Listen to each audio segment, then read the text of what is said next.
So on Saturday, I went out to take a closer look at the conditions of some of the popular paths around Portland. These bike paths have been the topic of a lot of conversation. A large part of that conversation has been because of people's fears that the folks who live on and adjacent to these paths are dangerous to them, and or folks just don't feel comfortable riding their bikes on a lot of these paths. So in an effort to sort of ground truth the conditions and get my own eyes on it and then document it so folks actually can see what it's like, I went out there just to take a closer look. So my loop was 33rd to Marine Drive bike path to I-205 and then back on the Springwater and Esplanade. So let's get right into it. Here's 33rd Avenue. This is a major artery to get folks from northeast Portland out to the Marine Drive bike path. It has a really nice buffered bike lane, and it's relatively chill in terms of traffic. But as you can see here, this huge encampment of people living in RVs and cars and trucks has returned. Last fall, these were all moved out of here by several different city agencies who deemed it unsafe, or there was enough debris and environmental concern that they moved these folks along. But they have returned. There are dozens and dozens of people living out here. I personally didn't feel like it was that much of a threat. I don't feel scared riding through this stuff, but I know that for a lot of people, this basically discourages them from using the really nice Marine Drive bike path on the other side of it. So it's just sad on so many levels that those folks are living out there. And it's also sad that so many people feel like they don't even want to get on their bike and bike next to it.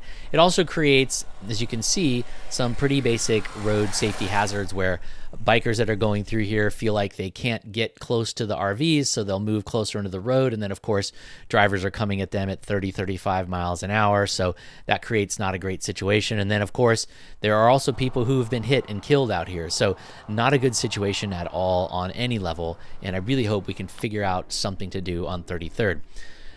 Marine Drive bike path, from what I saw on Saturday, was really great. There's not much footage of this at all because it was just nice and clear and open and wonderful. And then getting onto the 205 path, as I come through like Park Rose Transit Center, there's some spots like under Sandy that I've seen just full, actually almost all the way across, of tents and other debris and people living there. But it is relatively clear right now. Not many people out at all. Actually, in addition to the fact that there's hardly anybody living on the path and not that many tents set up in this section, I didn't see a lot of bike riders at all either, which is a real bummer to me because, yes, this was a hot day. It was probably 90 degrees outside or so, but it wasn't terrible, and there was a breeze, and it's just Portland, and it's not really that hot, and I thought I would see a lot more bike riders. But yeah, there is some, every once in a while, there's definitely some trash out there. It's not the most pristine path at all by any stretch. I guess that's to be expected in a big city. It is really sad to me that it does look like this. It should be a lot nicer if this is the place that we expect people to be excited to ride on and to maybe not drive as much. We've got to make these spaces look a lot better. So I think right now I'm starting to come up to like Northeast Gleason. So as you could tell from Marine Drive to Gleason, there wasn't that many people camped on the path at all as of right now. There are a few people living right next to Gleason in like a little part of the shoulder off to the side of the path. They didn't bother me at all when I went by, but I understand everybody's mileage may vary with how they interact with folks that live on the path. So continuing southbound on the I-205 path south of Gleason, between Gleason and Burnside, there were unfortunately several tents parked right in the bike path. That is a bummer. That is not a great place for people to sleep, but I guess that is the place that they've chosen. So I'm not sure what to do about that right there. I think at the last time I checked, the city of Portland has an IGA, an intergovernmental agreement with ODOT to handle these camps and to sort of manage them. Because obviously, since this is the I-205 path, it's attached to the interstate freeway.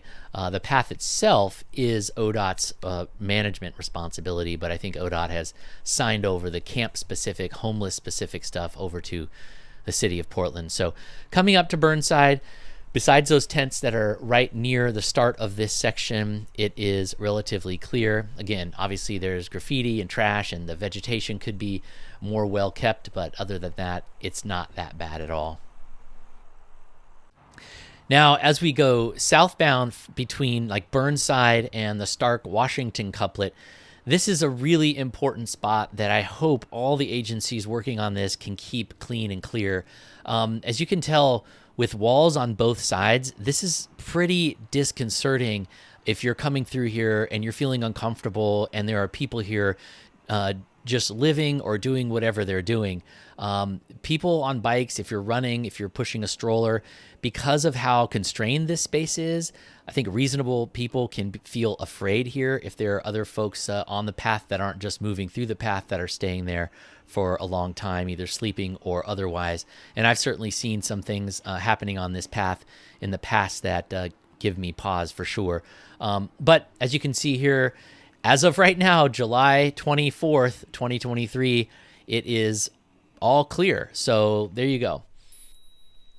And continuing south of Stark and Washington, there's a few of these streets that have like cul-de-sacs and frontage roads that meet up with the I-205 path, and those are popular for people to live on.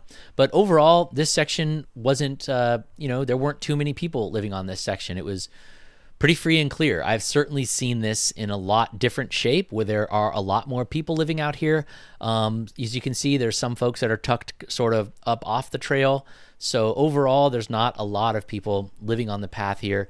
This is southbound, probably getting closer to kind of like Southeast Holgate, but it looked really good out here. The path was in really good shape. Now, unfortunately, as I got to Division, there was something that was a really big concern. This is a nice underpass they made under Division, so you don't have to cross the busy intersection. But as you can see, there's a pretty well-entrenched camp right there. And that's dangerous because people could come down there at night, not see the tents. Maybe that traffic cone could get moved, and it's really hard to see under there. And in general, when you have spaces that are confined like that or spaces that are constrained, it just adds to people's fears. Folks that don't feel very safe are definitely going to feel unsafe in that section. So that's unfortunate right there. It's just really sad that for some folks, there's nowhere else for them to live except for on these paths. But continuing south toward the Powell and Foster area, the path is in really good shape. There's been a lot of grass fires recently because I saw quite a few areas that had a lot of burn marks and charred grass, which is a little bit concerning if you're out there, of course, and you see a fire, but it looked to be under control. So maybe one or two sort of makeshift tent areas and camps, but nothing that I was very scared by. Again, I think some people would be scared by having anyone live off the trail like that. So you're going to have to judge for yourself what feels comfortable and what doesn't. What I did see were several examples of what looked like to be volunteer groups that are out giving folks drinks and food. And I think in the hot sun, that's even more important in the summertime. Now I'm getting closer to where the 205 path meets up with the Springwater. This section was definitely one of the sections with a lot more camping going on. These folks some of them were actually on the path, which was a bummer, but most folks keep their stuff off to the side, which I think is helpful for safety and people's perceptions of safety as well. Basically, for some people, any interaction with people that are living out here is going to make them uncomfortable and be bad. Me personally, as Jonathan Moz, I don't mind it at all. I kind of would like to have some interactions and chat with folks. It doesn't bother me in the slightest. But then obviously my experience is not like everyone else's experience. So that's how that goes.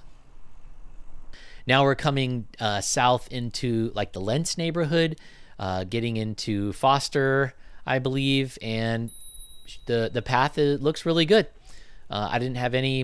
I couldn't see any issues down here. Of course, there's the smattering of people living here and there. But overall, the path was in really good shape. And there wasn't much to report on the Springwater, so I don't really have much video of that. I think as I spent some time on the Springwater Saturday, I think the issue for some folks that I'm going to guess is that because the Springwater is so heavily wooded and vegetated on both sides, I didn't take any clips of it, but there's really tall bushes and grasses on the eastern part of it, like as you come out of the 205 path and start heading east toward 82nd. And there are a lot of people living in those like little wooded forests and stuff on each side of the path. I can imagine that that's pretty unsettling for some folks because you really can't see who's back there, and that might be scary for people who are riding through here at night, or for people who are just generally more afraid of these kind of spaces than I am. So that's something that the city is going to have to grapple with, is that folks that are building these real dug-in campsites inside the vegetation off of the Springwater path. But that was it. Headed back on the Esplanade. Things looked fine. It was really, actually a really nice day out there. I was bummed though that there were so few bikers out on a nice summer day. Yes, it was a sort of afternoon of a hot day, but I think the perception of these paths and the terrible reputation they have has really tamped down usage and really kept a lot of people away. And that just really makes me sad on a lot of levels. I think that they are in much better condition than people think, and folks just need to get out there on their own and check them out. I'll try to keep doing these kind of condition reports so that folks have a better idea of what they're dealing with. And if you think there's a way I can make these better, please let me know.